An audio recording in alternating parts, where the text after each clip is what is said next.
afternoon. So my report is all about the Rizal execution and the Bonifacio execution. So first, the Rizal execution. So alam naman natin na ang pagkamatay ni Rizal ay napaka-malaking impact sa mga Filipino. So dahil dito, tinawag na the Spanish brutality in the Philippines is yung pagkamatay or pag-execute, pagpatay kay Jose Rizal.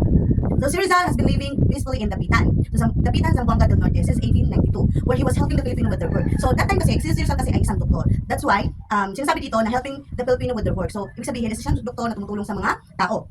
So in 1896, Rizal requested to go to Cuba to serve as a military surgeon. So that time, nag-request si Rizal na pumunta ng Cuba para mag-serve sa mga military as a military surgeon. Kasi nga isa siyang doktor. So gusto niya pumunta sa Cuba para gamutin yung mga sundalo doon na sugatan. So as the Cubans were fighting for independence from the Spanish. So yung Cuba, so naglalaban sila, may gera doon, which is the Cubans and the Spanish. Kasi nga yung Cubans, naglalaban nila ang kalayaan nila kasi gusto nila masakupin ng mga Espanyol. So his request was granted. So natupad yung kanyang request na pumunta siya ng Cuban. He was taken from Dapitan to Manila Bay, waiting for a ship to Cuba via Spain. So ayun na nga, Rizal sailed for Spain and route to Cuba but was ordered to return to Manila while the ship was near Spain. So detained and returned to Manila. So ayun, inakusahan na siya si Rizal. So pinabalik siya ng Maynila. Upon reaching Spain, Rizal was detained and sent back to Manila where he was imprisoned in Fort Santiago. So ayun, hinuli si Rizal. Alam niyo ba kung bakit hinuli si Rizal? So babasahin ko dito. So ayun na nga, so kinulong si Rizal sa Fort Santiago. So bakit siya kinulong? So trial defense against treason charges. Rizal was tried as a traitor to Spain but defended himself with the assistance of Spanish military lawyer. So ayun na nga, kaya siya pala hinuli ng mga Espanyol kasi pinagdududahan siya na nag-traidor sa mga Espanyol. So ang ginawa ng nila, na dinipensahan niya ang kanyang sarili kasama ang kanyang kaibigan na Spanish military lawyer. O di ba, may kasama pa siyang, may kaibigan kasi siya na Spanish. So, Spanish military lawyer. So, kasama niya yun. He strongly refuted any involvement with the Katipunan or any plans to overthrow the government. So, ayun, dahil nga sa pagdududa ng mga Espanyol na si Rizal daw ay nakikipagsabuatan sa iba, nakikipagsabuatan siya na kalabanin ng ang government ng Espanyol, ng government ng Spanish, yun, inakusahan siya. Pero, sabi niya, is hindi naman daw siya wala siyang involvement sa mga group like the Katipunan or the lahat ng mga grupo na against sa Espanyol. So Rizal clarified that since he excelled in Dapitan, he had assessed all political engagements with any group. So hindi wala siyang kinalaman doon. So hindi siya nakikipagsamahan sa mga grupo na nakikipagpapaman sa mga Espanyol kasi nga nagsama ang Espanyol. So Rizal sentenced to death by military court. So ayun, sinintensyahan ng kamatayan si Rizal. So sinintensyahan siya by military court.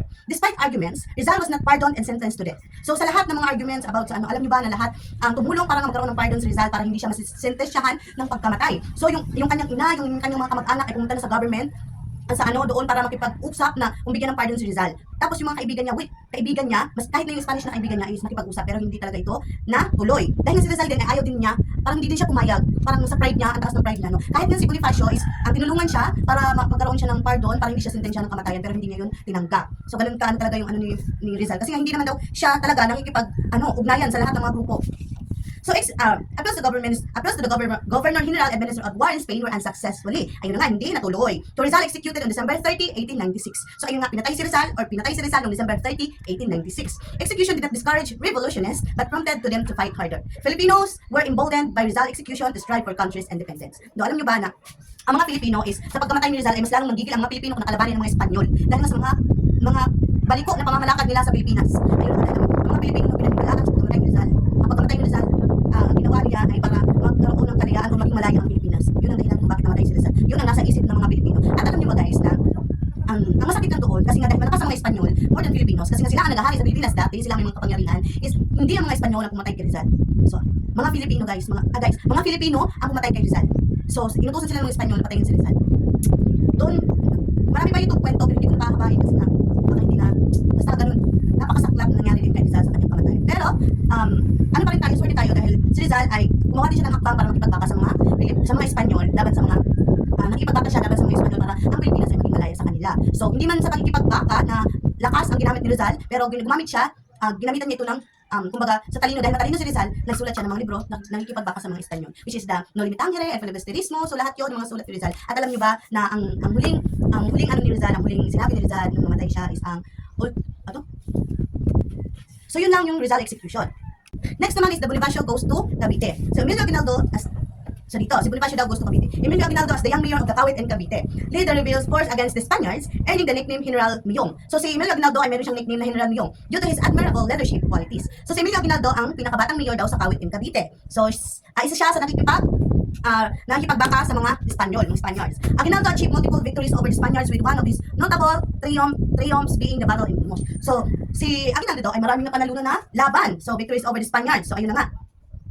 Aguinaldo kept Ernesto de Aguirre swords as a memento of his victory over the Spanish army contingent in 1896. So si Aguinaldo daw ay parang kinip niya yung sword ni Aguirre bilang patunay na nanalo siya sa Spanish army noong 1896. So the Katipunan in Cavite was divided into two rival fractions. So ang Katipunan na dati ay nahati sa dalawa, which is the Magdiwang and the Magdalo.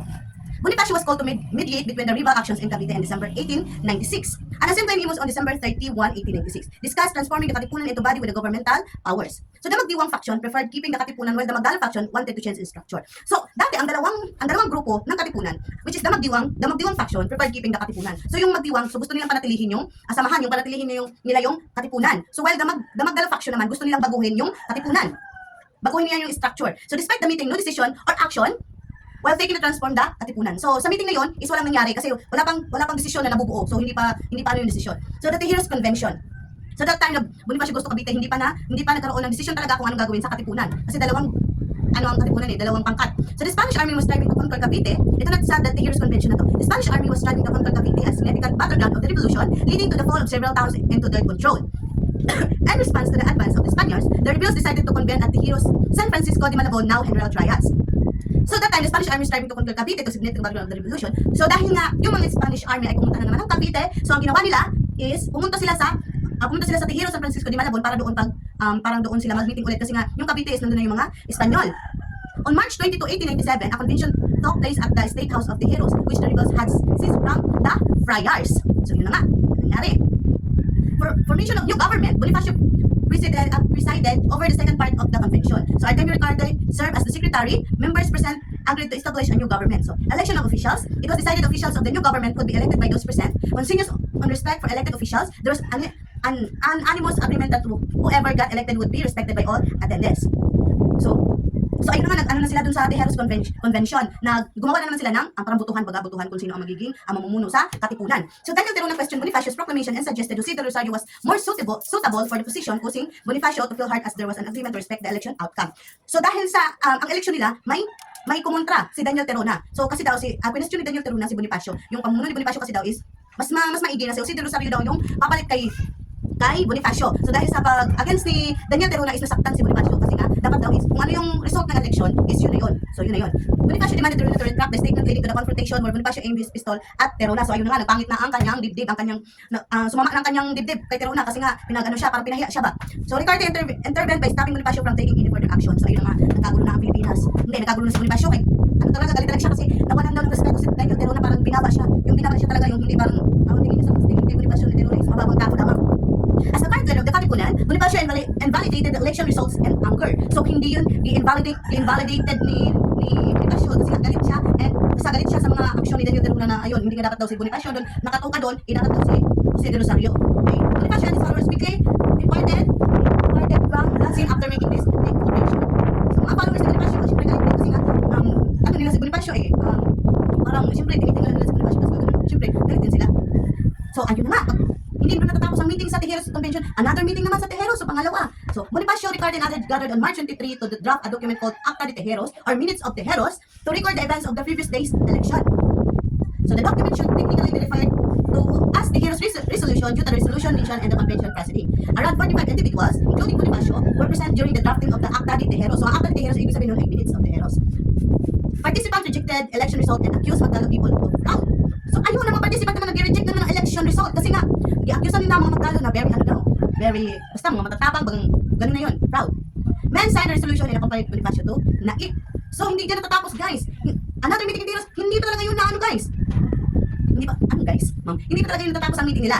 So ayun naman nangyari, the naik military agreement. So ito na nangyari, Bonifacio feeling insulted by Daniel Terona. So yun naman sinabi ko na na-insult to siya. Sinabi ni Daniel Terona drafted the military agreement and naik ability to establish a new government where he would be the leader. So ang ginawa niya is kumuha na lang siya ng panibagong ano.